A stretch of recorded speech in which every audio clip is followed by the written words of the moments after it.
C'est mieux que Basic Fit, hein. Bon, tout le monde, j'espère que vous allez bien. Ravi de vous retrouver pour cette nouvelle vidéo YouTube. On est en compagnie, tu passes ta tête de Léa. Aujourd'hui, on va se faire une séance push quad. Je sais qu'elle a été beaucoup demandée parce que c'est assez rare de faire une séance où on fait les pecs, les épaules et en même temps les quadriceps. Donc, l'objectif de cette vidéo, ça va être de vous expliquer pourquoi je m'entraîne comme ça, pourquoi également sur ma séance pull, que je vous montrerai pourquoi pas une fois sur la chaîne, où je fais dos ischio. En bref, vous expliquer un peu le concept de ce format de split. Je s'entraîne également avec Léa qui a un objectif de bodybuilding. Donc, on va pouvoir voir ensemble des tips pour les exécutions des mouvements. On va faire du leg extension, on va faire de la presse à cuisse, on va tester des machines qui sont ici assez rares. Donc on va pouvoir voir tout ça, bien entendu, essayer de vous apporter le maximum de valeur ajoutée, vous me connaissez. Et pour ceux qui ne me connaissent pas, je m'appelle David, The Evident Lifter sur les réseaux, je suis coach sportif diplômé et certifié. Et j'accompagne des personnes qui ont plus de 3 ans d'expérience en salle de sport et qui veulent en apprendre plus et comprendre pourquoi elles stagnent pour pouvoir débloquer ce palier et atteindre un niveau de physique bien plus élevé. Donc sur ce, on est parti, bienvenue à Straight House et let's go! En fait, le problème surtout dans ce genre de salle de sport, c'est que tu as souvent plusieurs variantes de la même machine. Donc là, par exemple, je vois qu'il y a le leg extension prime. Là, typiquement, je vois qu'il y a 3 leg extensions. Non, il n'y en a pas 3, il doit en avoir 4 ou 5. Donc la question dans ce genre de salle, c'est pas quel exercice je fais, c'est quelle machine je fais de quel exercice.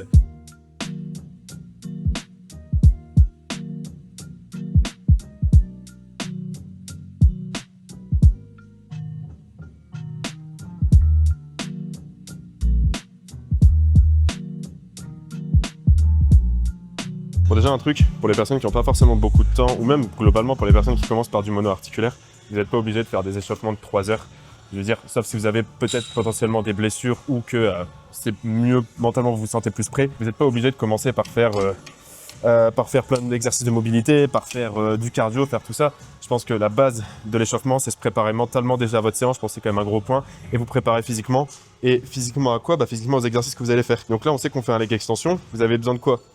D'une bonne extension et d'une bonne mobilité à la limite, ouais, même pas, en fait, vraiment même pas. Vous commencez par un exercice mono-articulaire, donc si vraiment vous voulez vous chauffer, faites l'exercice, je pense que c'est déjà le principal. À la limite, je veux bien entendre de faire pourquoi pas quelques exercices pour la nuque et pour la colonne vertébrale, ça je suis 100% d'accord, c'est important, c'est pour ça que vous m'avez vu faire un peu de mobilité ici, mais pour le reste, en fait, votre leg extension, votre leg curl, il va déjà vous chauffer pour vos genoux, donc à la limite, avant de commencer le deuxième exercice, si c'est un pattern de squat ou tout ça, refaites un peu de mobilité de genoux, enfin de mobilité, pardon, de cheville ou mobilité de hanche, mais prenez pas 15-20 minutes sur votre séance à faire des mobilités avant, je pense pas que ça soit réellement pertinent. Comme ça. Ton mouvement, t'as pas besoin d'aller chercher un gros stretch ici, hein. Nous on veut surtout c'est contracter. Le stretch il sera beaucoup plus pertinent sur les patterns de presse. C'est pour ça, les personnes qui veulent s'incliner sur leg extension, je suis d'accord, hein, ça peut être intéressant. Mais c'est comme vouloir chercher un super stretch, je sais pas, genre pour un pec fly. Tu vois, genre ton pec fly, t'as l'avantage de pouvoir full contracter ton muscle. Concentrez-vous là-dessus. Vous concentrez pas sur le fait de vouloir étirer à tout prix. Ça, vous avez d'autres exercices qui sont plus pertinents et plus intéressants.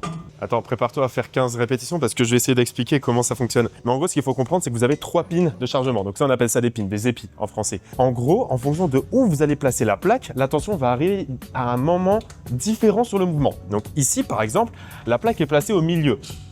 La tension va être relativement similaire, je dis bien relativement similaire du début à la fin. Par contre, si la plaque est placée à un endroit différent, la tension, elle, arrivera à un moment différent. Comment on peut savoir ça? Ça va juste être quand on regarde la distance entre l'axe de rotation de la machine. Donc toutes les machines ont un axe de rotation, en tout cas pour les machines circulaires, je parle.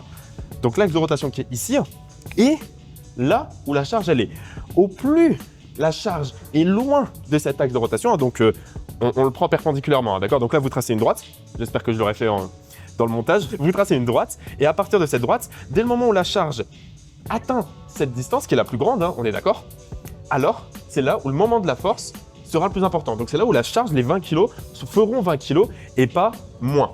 D'accord? Regarde. Là, on va mettre la charge en bas. Donc Léa, vas-y, monte. Au fur et à mesure que Léa monte, la charge arrive proche de cette distance. Ça veut dire que la tension est faible sur l'étirement, par contre, elle est très haute sur la contraction. On va le faire ici au milieu. Là, attends, avant de commencer, on voit qu'on a rapproché déjà la charge de cet axe, alors qu'elle n'a même pas commencé. Si maintenant elle monte, on voit que la charge reste relativement proche de cette droite. Vas-y, fais encore une rep.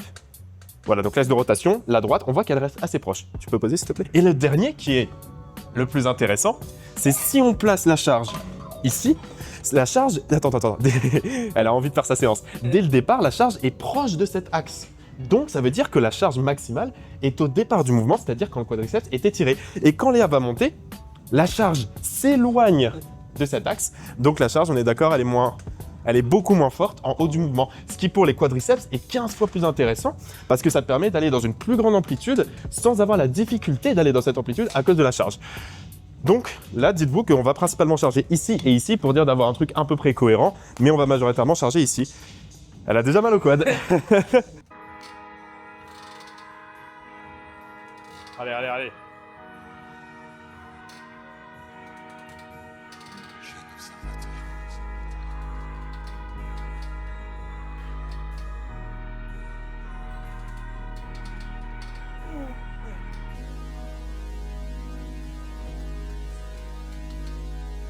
Yes, bien.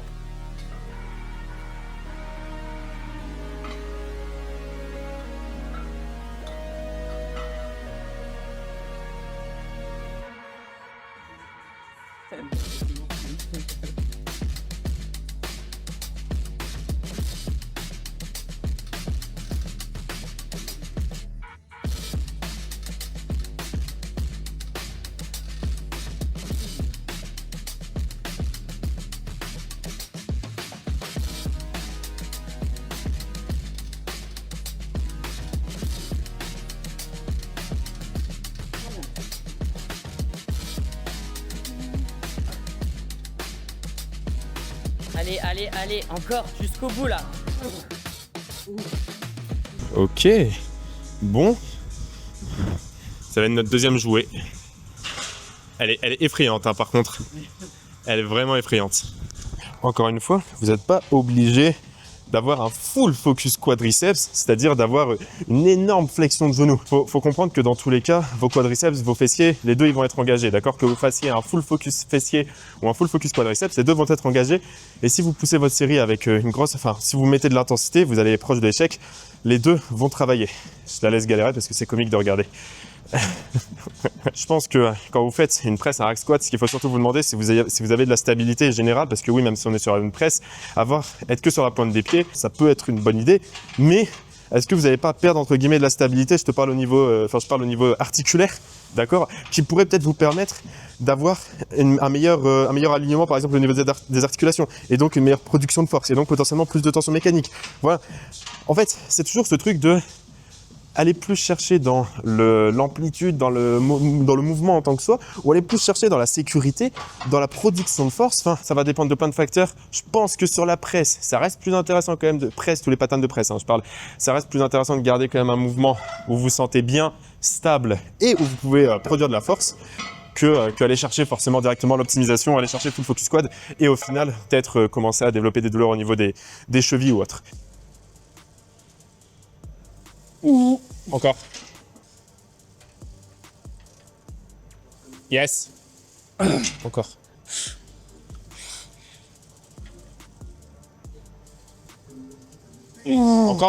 Encore Léa. Tu les as. Pousse. Utilise. Yes. Encore. Yes. Encore une. Léa. Allez. Utilise le support là. Pousse. Continue. Yes. Allez. Voilà. Tu regarde. Là, il n'y a rien qui cale. Donc, ce que je vais faire, avant même j'essaie de placer un peu mes pieds, je vais redescendre un peu mon bas du dos. Là, je vais pousser pour dire, voilà, là, mes fesses sont calées. Parce que la majorité des personnes, quand vous vous placez, vous faites genre ça. Sauf qu'en faisant ça, vous faites quoi? Vous enroulez votre bassin. Et quand tu vas te pousser, la force va s'exercer contre ton bas du dos, contre le pad, mais pas contre le siège. Le but, c'est vraiment que tes fesses elles soient calées contre, pour que tu aies vraiment tout ça de stable et que ça évite de mettre de la force dans les bas du dos. Donc là, tu viens ici. Voilà. J'essaye de m'aider un peu du rack pour dire de me tirer. Là, tu vois, mes fesses sont comme ça. Et là, je vais venir pousser. Et là, j'ai de la stabilité. Là, je sens que le siège, il m'aide. Ok?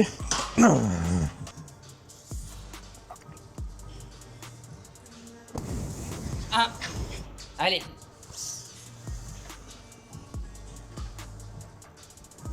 Deux.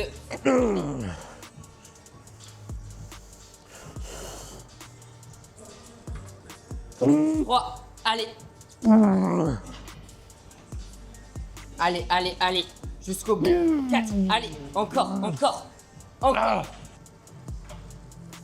5. Allez, allez, allez. Encore jusqu'au bout. Allez, 6. Encore jusqu'au bout là. Allez, là. Allez, encore. Allez. Allez, jusqu'au bout. Allez. Allez, encore là. Allez, encore jusqu'au bout.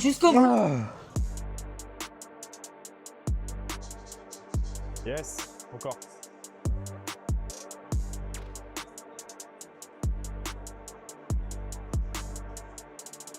Allez. Presse. Yes. Encore Léa, encore. Allez. Encore. Allez.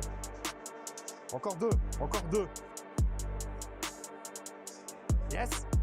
Encore.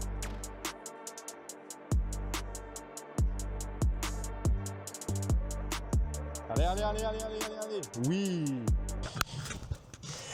Pour donner un peu des nouvelles, on a fait donc 2 séries de leg extension, une série de presse sur la Watson, une série de presse sur la Prime.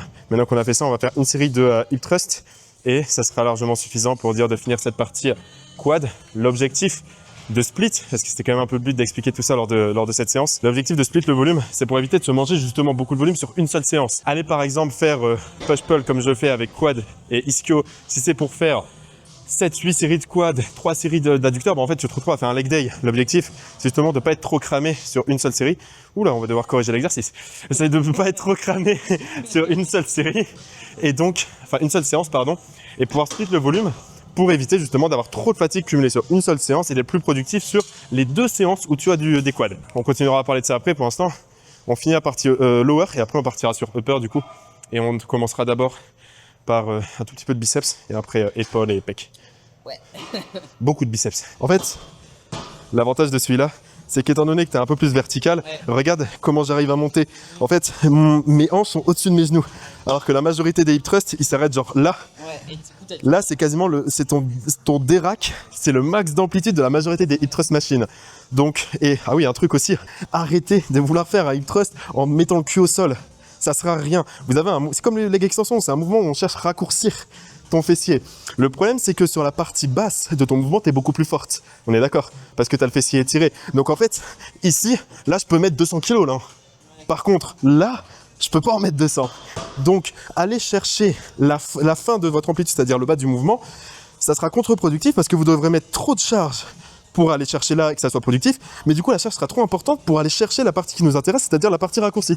Donc, un hip thrust, soi-disant un casse-glute bridge, un vrai, vous allez avoir cette amplitude. D'accord? Votre presse, votre squat, votre kickback vous permettra de travailler sur votre portion étirée. Arrêtez de vouloir tout faire sur un seul exercice. Vous avez des exercices qui sont faits pour quelque chose. Utilisez-les, utilisez le plein potentiel de chaque exercice. On souhaite raccourcir les fessiers, on les raccourcit.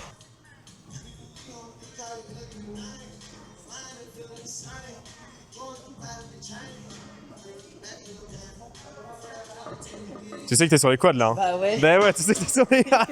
J'ai regardé la caméra, j'ai fait. Ouais, vous avez vu, elle est sur les quads. Bah ouais, non mais c'est trop lourd. Vas-y, mais plus léger, on s'en fout. C'est juste que je l'ai pas filmé. Mais ce que j'ai remarqué, c'est pour ça que je lui ai demandé de le faire à vide, c'est que vas-y, refais quand t'étais en haut. En fait, elle poussait comme ça parce que elle mettait trop de force dans les talons pour dire de pouvoir monter. Parce que le siège est tellement incliné que tu as tendance à pousser relativement vers l'avant et donc créer une force inverse. Donc ce que je lui ai demandé, c'est simplement de reculer un petit peu, de descendre, d'avoir la hanche un peu plus alignée. Et là, vas-y, quand tu montes en haut, alors par contre, attention, là, tu vois, t'es monté avec ta colonne. Rentre ton menton, voilà. Et tout ça, c'est un bloc. Donc pousse, voilà. Et là, en poussant dans les talons, il y a moins de force qui se crée parce que regarde, son pointe de pied, elle peut être levée. Elle est plus autant vers l'avant, ses hanches sont alignées et elle travaille avec les fessiers et pas avec les érecteurs du rachis ou les quads. Donc là, on est top. Est-ce que ton fessier, il sait que tu as mis 3 plaques? Non. Non, là pour l'instant c'était quad il pense qu'il y a 3 plaques là, tes quads. Sur scène, quand tu vas monter, il sera pas écrit elle a fait 3 plaques au hip thrust. Il sera écrit elle a le plus gros fessier et le fessier le plus conditionné. Pareil, quand c'est votre objectif lifestyle, vous en branlez de quelle charge vous mettez. Mais dans le fond, vous voulez travailler vos muscles. Vous voulez travailler une fonction, vos muscles, un muscle. Les fessiers, pas d'autres. Respectez ça. Et mettez votre ego dans les vestiaires, merde. Arthur, ça... Non, je suis désolé, mais c'est vrai. T'aurais pu garder 3 plaques, faire 4 répétitions qui auraient été beaucoup plus stimulantes, parce que là, du coup, tu viens de prendre un temps de repos, devoir attendre que moi je fasse ma série.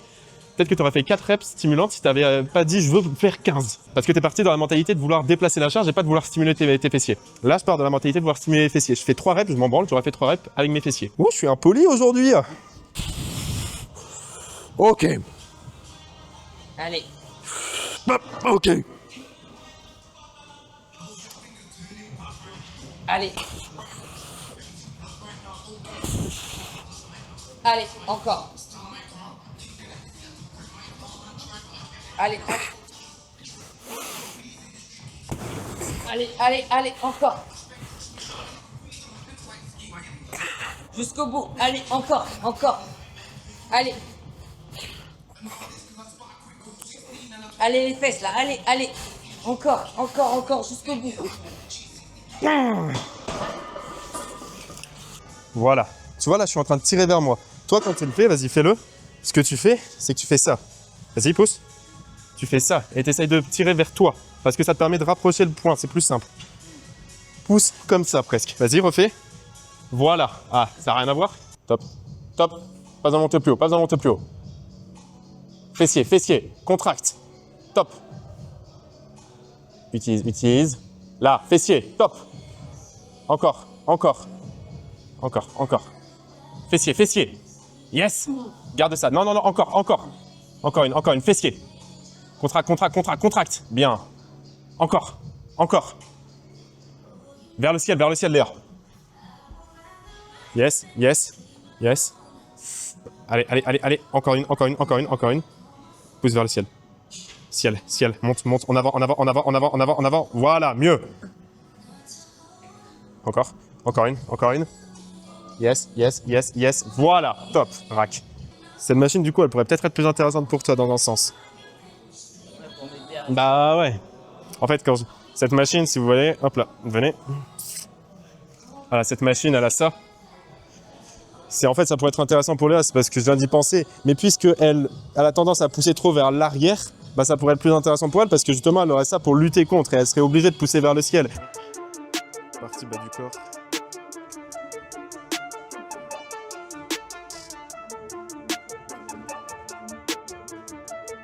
Allez, viens. On va aller là sur... Pourquoi c'est moi qui m'assois? Parce que t'es la femme, t'es C'est vrai. plus fragile, je peux te reposer. Moi, au moins, j'arrive à faire un hip thrust. Ah, même pas. On a fini la partie lower. En vrai, on aurait peut-être pu rajouter des adducteurs à la fin, 1 ou 2 séries d'adducteurs. Mais puisque là, on a quand même traîné un petit peu pour une raison, un rush de 5 minutes pour faire une série d'hip thrust à une plaque. Mais en tout cas, donc, on a fait leg extension, on a fait donc du coup 2 séries de presse, vous avez vu, et on a fait du coup une série de hip thrust. Comme je vous disais, c'est largement suffisant, sachant que le volume après de l'autre séance rattrape ce volume-là. Donc, il n'y a aucun problème à faire si peu, surtout que on met quand même pas mal d'intensité. Et là, du coup, on passe sur upper. La upper, c'est un peu plus freestyle parce qu'en vrai, on a juste en faire perso. J'ai envie de tester toutes les machines de la salle. Bah, moi aussi. mais là, on va essayer de se restreindre à. Sudo, mais on fait pas. Ouais. Donc on va faire épaule, pec et on finira un petit peu sur biceps et ça nous finira cette partie upper. Et ça nous fera déjà une belle séance. Donc là, on commence avec élévation latérale.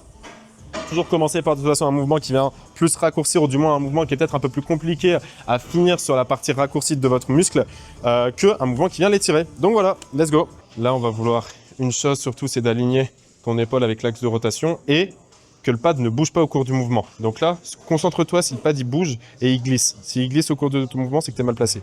Vas-y. Il glisse ou pas? Vas-y, refais. Ok, non, ça me semble correct. En soi, bouger un petit peu l'escape, c'est pas forcément quelque chose qui est grave. Au contraire, parce que vous avez ce qu'on appelle le complexe scapulo-huméral. Ouais, vas-y. C'est lourd, hein. Ah, d'accord. Je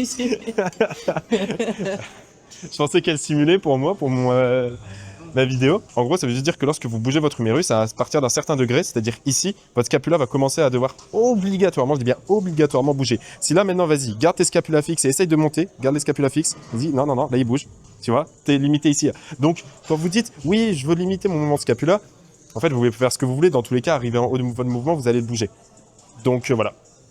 Et même que ça soit d'un point de vue, du coup, efficacité du mouvement et d'un point de vue même santé articulaire, vous devez laisser bouger votre scapula parce que si vous la laissez pas bouger, vous allez créer un petit pincement ici, ce qu'on appelle un conflit sous-acromial. Donc du coup, ça veut juste dire que votre acromion, il va venir pincer votre bourse qui est juste en dessous, au-dessus de votre humérus. Et donc du coup, ça peut commencer à faire des bobos. Par contre, ce qui est comique, c'est regarde la différence parce qu'on a le même siège. Moi, je suis bien comme ça, mais toi, le truc, il est genre ici. Ouais. Moi, le truc, il est au-dessus de mes coudes. Et le mieux, c'est quoi, peu importe? Bah, le mieux, en vrai, c'est au plus le pad est proche de ton articulation, au moins tu auras le bras de levier. Donc au plus le mouvement sera simple et au plus tu pourras mettre lourd. Donc souvent on va considérer que c'est mieux, mais il faut pas non plus que ça soit extrême. Genre je vais pas commencer à mettre le pad ici, tu vois. Faut quand même que j'ai un minimum de bras de levier. Mais c'est vrai qu'avoir peut-être le pad au niveau du coude ou un peu au-dessus, ça a permis d'éviter de mettre de la tension sur le coude et de pouvoir mettre plus lourd et d'avoir plus de stabilité. Ouais, ça c'est mieux. Vas-y. Nice. Ok, moins explosif sur le départ. Utilise bien ton épaule dès le départ, là, tire. Avec, voilà, mieux. Yes, yes, yes, yes, yes. Je t'aide à partir du milieu. Vas-y. Vas-y, je t'aide. Encore une. Allez, je t'aide à partir du début, là. Allez. Les fat grip, en soi. Donc là, ce que je fais, c'est juste, vous voyez, je les enroule pour dire d'avoir quelque chose pour serrer dans les mains. En soi, ça n'a pas vraiment une utilité, genre vous n'allez pas gagner 10 kg sur la machine. Par contre, ça permet de serrer, de créer de la stabilité en serrant avec les avant-bras et pourquoi pas un peu les biceps. Et donc d'avoir un mouvement peut-être un peu plus fluide et plus facile à grind. Alors que si vous avez rien, vous allez peut-être avoir tendance à bouger un peu plus les mains dans tous les sens et donc à avoir moins de stabilité. C'est juste ça, mais c'est pas non plus magique.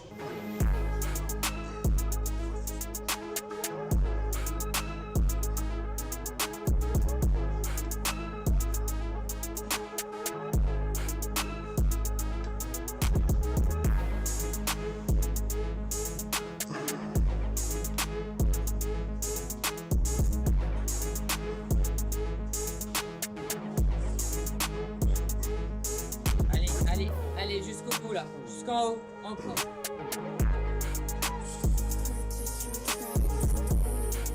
Allez, encore. Allez.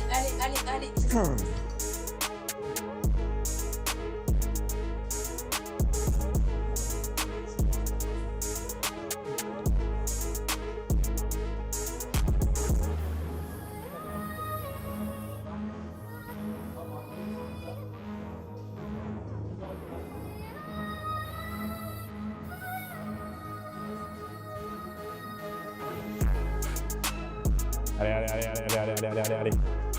Encore. Yes. Demi. Force pas. Donne pas d'un coup. Là, garde ça, stabilité. Encore une demi. Descends. Presque. Ouais, bien. Au début de ton mouvement, en fait, tu avais le coude qui était comme ça. Ce qui fait qu'au fur et à mesure que tu montes, ton coude, alors tu n'étais pas non plus comme ça, on va dire que tu étais plus neutre, mais ça reste quand même principalement ton faisceau antérieur qui prend plus le dessus, d'accord, sur ton mouvement. Il faut arrêter juste de penser à la fonction, d'accord, que juste, tu fais une abduction, donc c'est obligatoirement faisceau latéral. Non, en fait, ce qui va travailler, c'est le muscle qui va être en opposition de la force. Donc quand tu es comme ça, vas-y, bien latéral. Ton faisceau qui est en opposition de la force, perpendiculaire, c'est le latéral. Par contre, si tu commences à faire vraiment ça, on est d'accord, ça sera le postérieur. Et donc, si à l'inverse, tu fais ça, ça sera plus le antérieur, exactement. Le faisceau latéral, je vous rassure, il va continuer à travailler. Mais donc, ce que vous voulez lorsque vous faites une élévation latérale, c'est, voilà, toujours garder le coude relativement derrière. Pas non plus, vers le ciel. Même si je donne ça à certains de mes clients parce que du coup, ils ont tellement tendance à avoir le coude comme ça. Tu sais que si tu leur dis vers le ciel, ça, en fait, ça ajuste et ça te coupe le juste milieu. Ouais, tu vois. Donc en fait, la prochaine fois que tu fais tes élévations latérales, pense à garder ce coude un peu plus vers le ciel, vas-y, presse, pas autant, comme ça. Et là, tu seras sur le faisceau latéral. Dernière chose par rapport à ça, ça dépend des génétiques. Si moi, là, je montre, je pense que mon faisceau latéral, il est un peu plus vers l'avant. J'ai beaucoup de faisceaux postérieurs, un petit faisceau latéral et très peu de faisceau antérieur. Toi, par contre, j'ai l'impression que tu as beaucoup de faisceau antérieur et très peu de faisceau latéral et postérieur. Donc du coup, ça va dépendre de vous, mais dites-vous qu'en globalité, essayez toujours d'avoir le coude peut-être orienté vers l'arrière ou légèrement vers le ciel pour dire de rester sur le faisceau latéral et pas le faisceau médian. Mets de la force. Serre les poignets, voilà. Bien. Ok, top. Allez. Je me mets ici. Vas-y. Nice. Encore.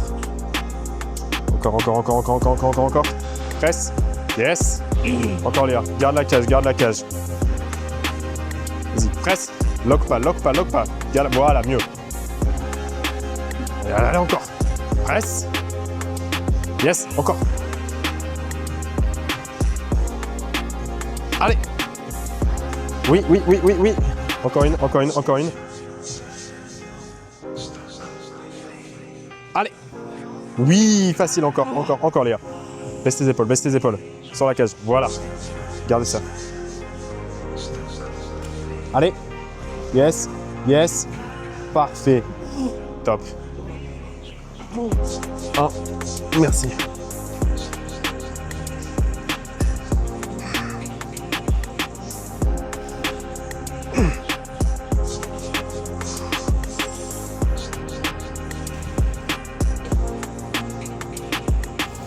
Allez, reste, encore. Allez, encore. Reste là. Allez, jusqu'au bout. Allez. Encore. Allez, tourne encore là, facile. Allez. Jusqu'au bout, encore.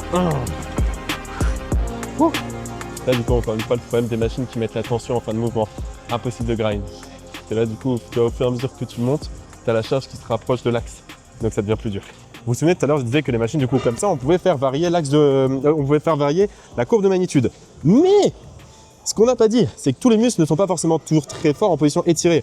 Les biceps et les ischios, si on enlève les mollets, ils sont plus forts en position mid-range. Donc ici, sur ce mouvement, ça sera peut-être un chouïa plus intéressant de mettre la force ici, au milieu, donc avec une courbe de résistance plus ou moins mid-range, avec peut-être un peu de charge sur l'étirement, mais majoré quand même sur le mid-range. Voilà.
Finir la vidéo comme ça.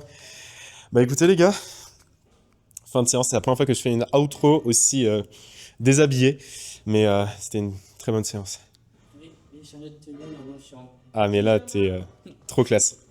Trop classe. Non mais voilà, je pense que c'est clairement la vidéo où j'ai donné le plus de conseils et de tips à la seconde. En tout cas, pour les personnes qui sont intéressées, même si là je suis pas dans la tenue des plus professionnels, pour les personnes qui sont intéressées pour un suivi, le lien est directement dans la description pour prendre un appel découverte. Ça ne vous engage à rien. Encore une fois, le but de cet appel, c'est juste de voir ensemble vos objectifs, votre situation actuelle, potentiellement que je vous dise ce qui pourrait être amélioré pour que déjà vous sachiez ce qu'il faut faire.